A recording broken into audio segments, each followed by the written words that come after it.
오늘 본문을 보면은 이 사두개인들이 나오는데요. 지난주에는 바리새인들이 예수님을 시험하더니 오늘은 이 사두개인들이 예수님을 또 시험합니다.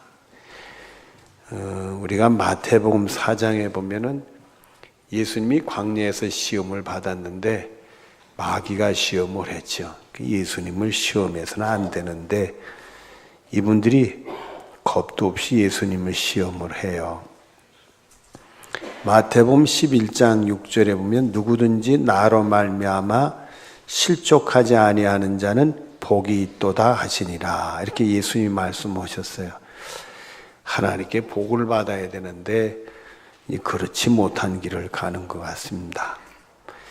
오늘 이 사두개인들에 대한 얘기인데요. 이 사두개인들은 우리가 보통 그 당시에 가장 현실주의자들이다. 그렇게 얘기를 합니다. 아주 현실적인 사람들이다. 바리새인들은 유대사의 종교적인 지도자라고 하면은 이 사두개인들은 유대사의 정치적인 지도자들이다. 그렇게 표현합니다. 그 대표는 대제사장이 돼서 종교적인 행사나 그 나라의 모든 정치적인 그 운영들을 이분들이 앞서서 맡습니다. 그리고 그 당시에 유다사의 지배계급인 로마나 헤롯에게 적당히 타협도 하고 또 견제도 하는 그런 권력을 가지고 있는 사람들이었습니다.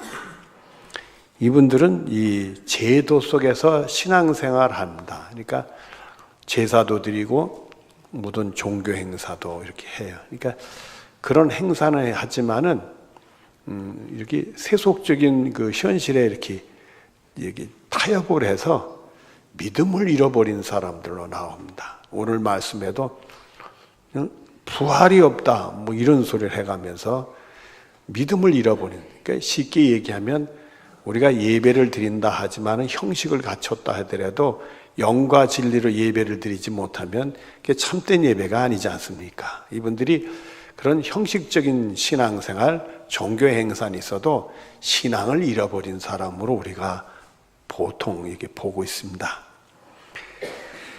이 사두개인들이 이제 그 질문을 하게 되는데 오늘 본문을 보시죠. 본문 27절, 28절 앞에 보면 부활이 없다 주장하는 사두개인 중 어떤 이들이 와서 물어 이르되, 이 부활을 가지고 예수님을 시험을 합니다. 여러분들 이 구약 성경에는 부활의 사건이 흔치 않지만 있었고요. 또 부활에 대한 말씀이 있습니다. 이런 말씀들을 이들이 접촉을 했을 텐데도 왜 부활이 없다고 생각하는지 모르겠어요. 열왕기하 4장에 보면은 엘리사 선지자 시절인데 엘리사를 이렇게 잘 공개했던 수넴 여인이라는 여인이 있었어요. 그만 그 여인의 아들이 죽었습니다. 그래서 그 소식을 접한 엘리사가 와서 그 아이의 몸에 자기 몸을 대고 기도해서 살려내는 역사가 나타났어요. 그러니까 죽은 자를 살리는 부활의 역사가 나타납니다. 또 열왕기하 13장에 보면 또 엘리사에 대한 얘기인데 엘리사가 죽은 다음에 그 시신에다가 죽은 시신만 대기만 하면 다 살아나는 그런 놀라운 기록들이 나옵니다. 이사야서 25장 8절에 보면은 사망을 영원히 멸하실 것이라. 사망을 하나님을 영원히 사망이 없게 한다는 거예요. 그 얘기는 사람이 다시 산다 하는 걸 전제하는 말씀이요. 그리고 계속되는 말씀을 보면은 주 여호와께서 모든 얼굴에서 눈물을 씻기시며 자기 백성의 수치를 온 천해에 제하시리라. 그리고 요한계시록 21장에 나온 말씀과 같이 그런 은혜를 베푼다. 또 이사야서 26장 19절 앞에 보면 죽은 자들이 살아나고 그들의 시체들은 일어나리이다. 확실히 부활에 대한 말씀을 하셨어요. 또 호세아서 13장 14절 뒤를 보면은 사망에서 구속하리니 사망아 내 재앙이 어디 있느냐? 수어라 내 멸망이 어디 있느냐? 이렇게 얘기를 했어요. 이런 걸 보면은 이 하나님이 우리를 구원하는데 죽음에서 우리를 구원하신다. 죽음에서 우리를 살리신다. 이런 내용의 말씀들이 나옵니다. 또 에스겔서 37장에 보면은 마른 뼈에 대한 환상이 나오는데 마른 뼈에 힘줄이 붙고 피부가 생기고 호흡이 되게 돼서 큰 군대가 됐다. 이게 죽은 자의 부활에 대한 환상을 보여주셨어요. 이런 내용들이 성경에 다 있는데 이 사람들이 어릴 적부터 성경을 공부한 사람들이에요.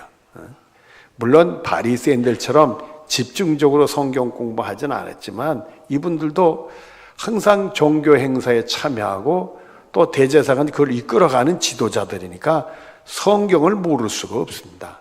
근데 이런 것을 알면서도 그들이 믿지를 않는다. 그 얘기는 믿음을 잃어버렸다.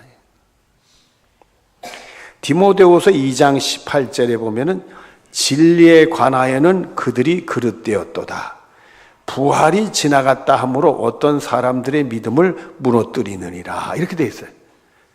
이 초대교회 때 얘기인데 그때는 예수님의 부활 사건이 있었잖아요.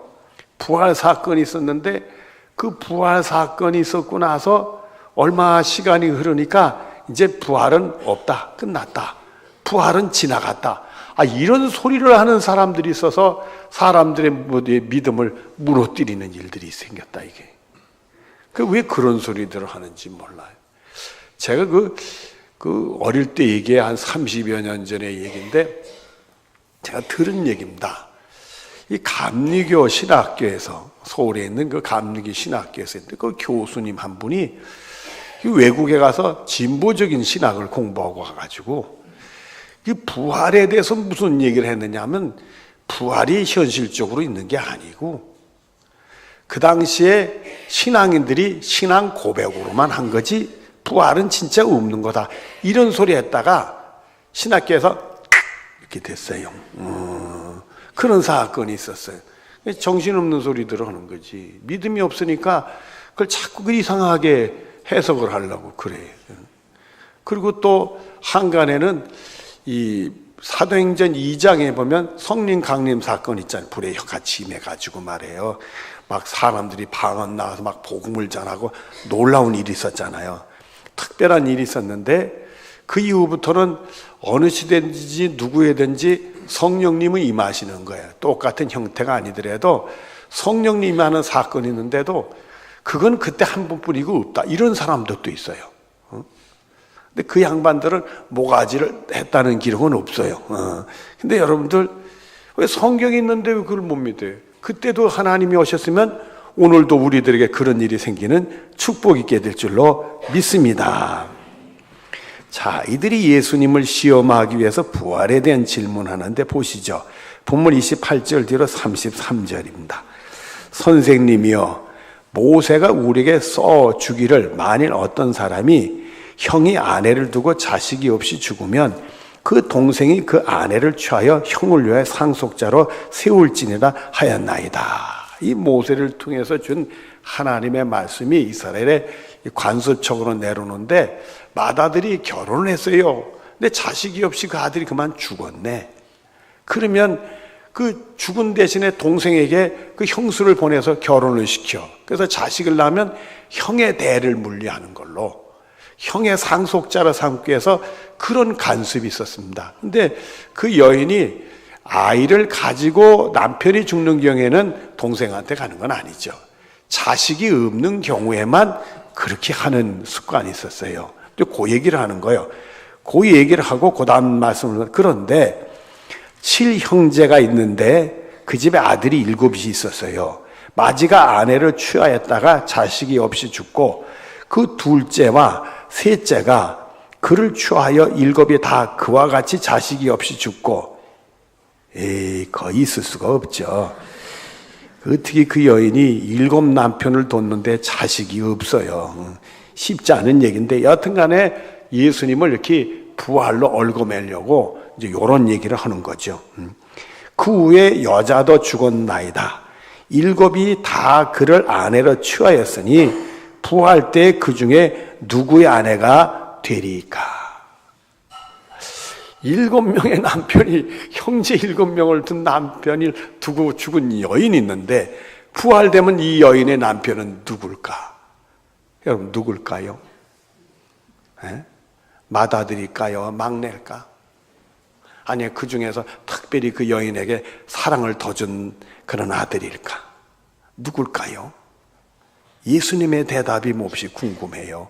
예수님의 대답을 우리 한번 보십시다. 본문 34절 35절입니다. 예수께서 이르시되 이 세상 자녀들은 장가도 가고 시집도 가되 저 세상 하나님 나라를 얘기합니다. 및 죽은 자 가운데서 부활함을 얻기에 합당히 여김을 받은 자들은 장가가고 시집가느니 뭐하다? 거기는 없대요. 그러니까 이 세상에선 장가가고 시집가는 눈으로 보니까 7 남편을 둔 그 형제를 둔 그 여인은 그 부활한데 누가 아냐, 누가 신랑이냐 물어봤을 때 답이 없잖아요. 그런데 그건 이 세상에서 얘기고 하나님 나라에서는 뭐하고 뭐 안 간대요? 시집도 안 가고 장가도 안 간대요. 그러니까 하나님 나라는 이 세상하고 다르게 어떤 세상이다? 딴 세상이라는 거예요. 하나님 나라는 완전히 세상을 바뀌는 딴 세상이라는 거예요. 우리가 이 세상의 생각을 가지고 하나님 나라를 보면 오해를 한다 이거예요. 완전히 딴 세상이라는 거예요. 그것을 마태복음 22장 29절 30절에 이렇게 말씀을 하셨어요. 예수께서 대답하여 이르시되 너희가 성경도 하나님의 능력도 알지 못하는 거로 오해하였도다. 너희들도 성경 모르는 거야. 하나님의 능력을 몰라서 오해한 거야. 부활 때에는 장가도 아니하고 시집도 아니하고 하늘에 있는 천사들과 같으니라 이렇게 돼 있어요. 그러니까 천사는 영적인 존재로 바뀌어지게 된다 이거예요. 이 땅에는 육신을 입고 있으니까 시집장가 가는데 하늘나라는 천사들과 같이 완전히 영적인 존재로 확 바뀌니까 우리 모습이 다른 모습으로 완전히 바뀌어지게 된다. 이 세상 눈으로 봐서는 안 된다 이거예요. 이 영적인 세계를 봐야 된다. 그래서 고린도전서 2장 13절 뒤로 14절 앞에 보면 영적인 일은 영적으로 분별하느니라.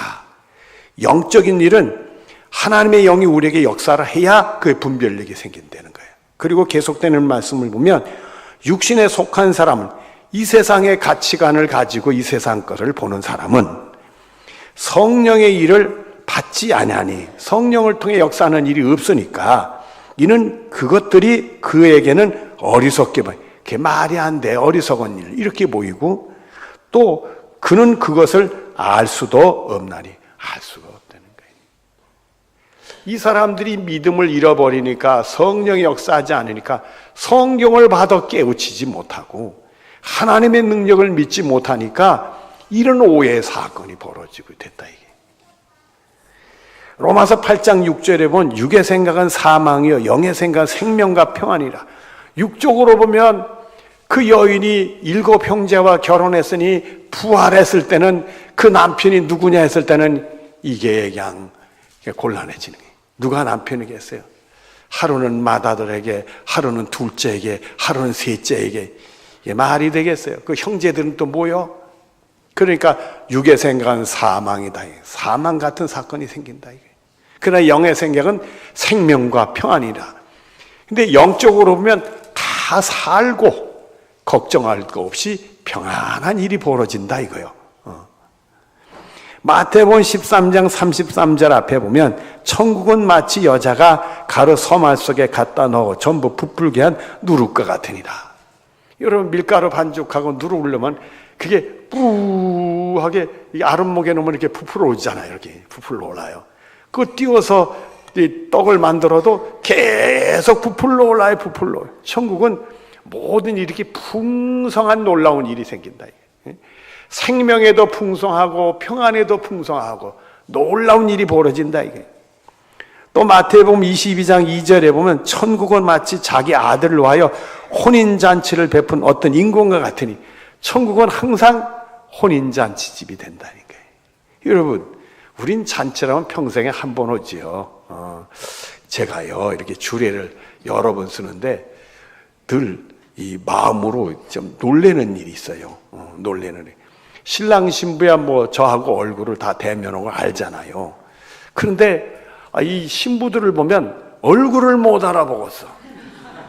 얼마나 붙이고 이걸 바르고 왔는지 얼굴 어떤 그 데선 화장하면 조금 알아보겠는데 어떤 데는 그냥 완전히 다른 사람 같아요. 다른 사람 같아. 그냥 축하하고 잔치를 베푸는데 천국에서는 항상 잔치집이라는 거예요. 항상 잔치를 베푸는 거예요. 또 요한복음 3장 29절에 보면은 신부를 취하는 자는 신랑이나 서서 신랑의 음성을 듣는 친구가 크게 기뻐하나니 나는 이런 기쁨으로 충만합니다. 우리 예수님이 영적으로 우리의 신랑이 되시고 우리 모두는 신부가 돼서 항상 잔치집같이 기쁜 삶을 사는 곳이 어디요? 거기가 천국이라 이게. 그러니 이 세상 안목으로 그저 장가가고 시집가고 그러고선 뭐 누가 남편이 되겠냐. 그래, 여러분 결혼해도 항상 행복한 겁니까? 아니잖아요. 죽는다 사는 사람들도 많잖아요, 여러분들. 그러나 천국 가면 우리 예수님 우리 신랑 되고 우린 영적인 신부가 돼서 항상 혼인잔치집이요. 기쁨 있고 축하가 하고 행복한 날들이 그 속에 있단 말이요. 그 영적인 세계를 못 보고 아이고 시집가고 장가가고 그 신랑은 누구예요? 이런 질문을 하고 있으니 영안이 열려서 하나님의 영에서 영적인 세계가 열리면 하나님 우리를 위해서 예비하신 것은 항상 충만한 세계요 잔치집이요 거기 기쁨 있는 세계인 것을 우리에게 말씀을 주시고 계신단 말이에요. 본문 30절 앞을 보겠습니다. 그들은 다시 죽을 수가 없나니 그 나라는 사망이 없어졌으니까요. 부활받아가지고 죽지 않고 영생복을 받는다는 거예요. 그러니까 여러분들도 예수 믿는 사람들은 하늘 날아가니까 그 나라 가서 죽지 않고 영생 축복을 누리는 여러분들 되실 줄로 믿습니다. 고린도전서 15장 52절 뒤로 54절까지를 보면은 우리도 변화되리 그 나라에서는 완전히 우리가 변화가 일어나는 거예요. 새로운 사람으로. 이 썩어질 것이 반드시 썩지 않을 것을 잊겠고 여러분 사람이 늙어야 안 늙어? 썩는다는 얘기예요. 근데 그날은 썩어질 것이 썩지 않을 것을 입는다는 게 그 얘기는 늙지 않는다는 얘기요. 우리가 제일 이쁘게 생기고 피부가 팡팡할 때처럼 늙지 않고 그렇게 산다는 거예요, 여러분들. 또 계속되는 말씀을 보면 이 죽을 것이 죽지 않을 것을 입으리로다. 이제 죽을 것이 없다는 게 우리가 늙지도 않고 죽지도 않는 세상에 살게 된다는 거예요. 그리고 항상 혼인잔치집처럼 정말 축하하고 기쁘고 행복한 날들 우리 예수님이 우리의 신랑 되고 우리가 신부가 돼서 그런 충만한 삶을 사는 축복이 우리들의 것이 된다 이거예요.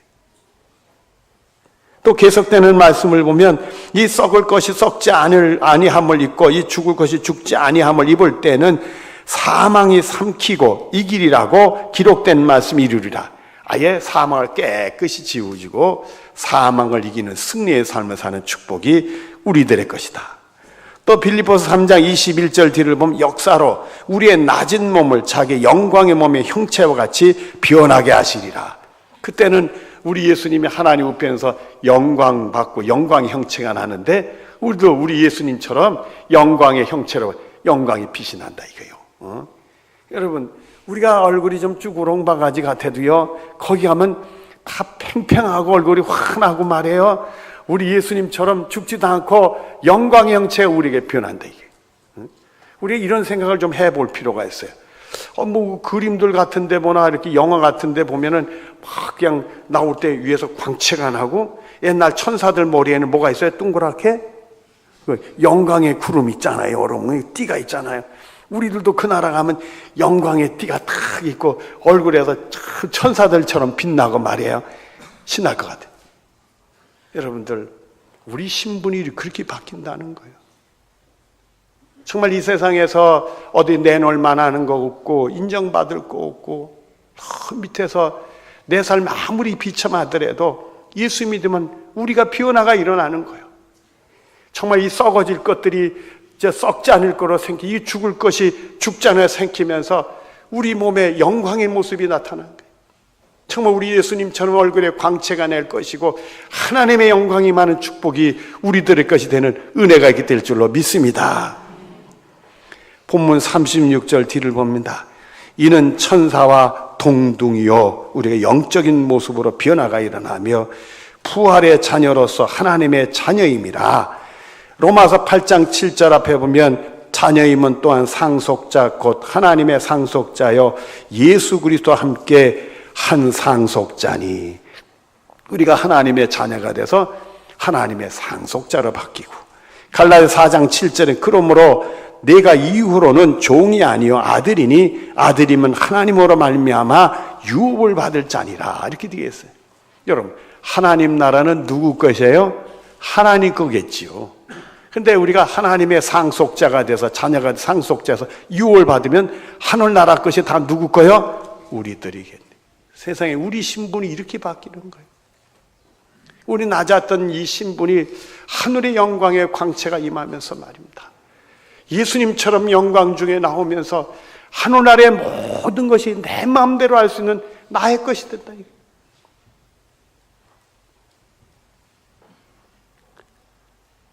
여러분, 우리가 예수만 믿으면 하나님이 우리를 이렇게 변화시켜 줄 줄로 믿습니다. 우리가 예수 믿는다는 그거 하나 때문에 우리 같은 자들이 하늘의 영광 중에서 이런 신분이 바뀐다는 사실이요. 이 믿음이 여러분의 믿음이 되어지기를 바랍니다. 이제 말씀을 정리하겠습니다.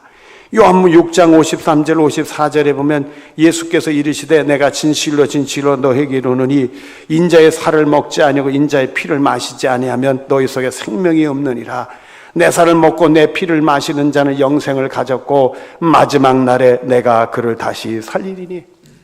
정말 나를 위해 희생하신 예수님, 그분을 믿고 그 예수님의 보혈의 피로 내가 깨끗이 받은 믿으면 영생은 보장되고 마지막 날에 우리를 살려서 부활시켜서 그 영광 중에 영생의 축복이 우리들의 것이 되는 줄로 믿습니다.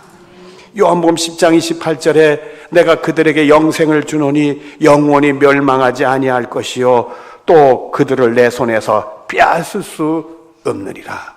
우리 예수님 손에 꽉 붙들려서 그런 승리의 축복이 우리들의 것이 되는 줄로 믿습니다. 여러분들, 이제는 여러분들이 예수 믿는 것 때문에 하나님 나라에서 변화가 일어나서 여러분의 신분이 바뀝니다.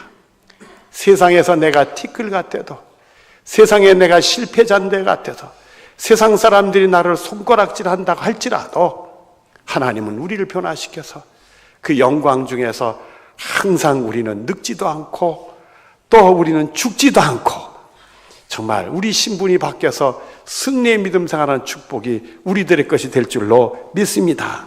베드로전서 2장 9절에 너희는 택하신 족속이요 왕같은 제사장이요 거룩한 나라요 그의 소유된 백성이 이는 너를 어두운 데서 불러내어 이 기이한 빛에 들어가신 이의 아름다운 덕을 선포하게 하려 하심이니라. 여러분들이 이렇게 믿음 생활하는 축복이 있어지기를 바랍니다. 기도하겠습니다.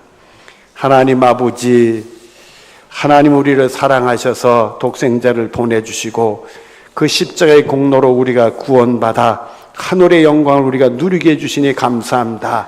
이 땅에 낮았던 우리들이 하늘나라에서 높여지며 영광의 축복을 누리며 영생복을 누리게 되는 줄로 믿사오며 이 소망의 믿음을 가지고 세상을 이기며 승리할 수 있는 우리 모두들이 되게 하여 주시옵소서.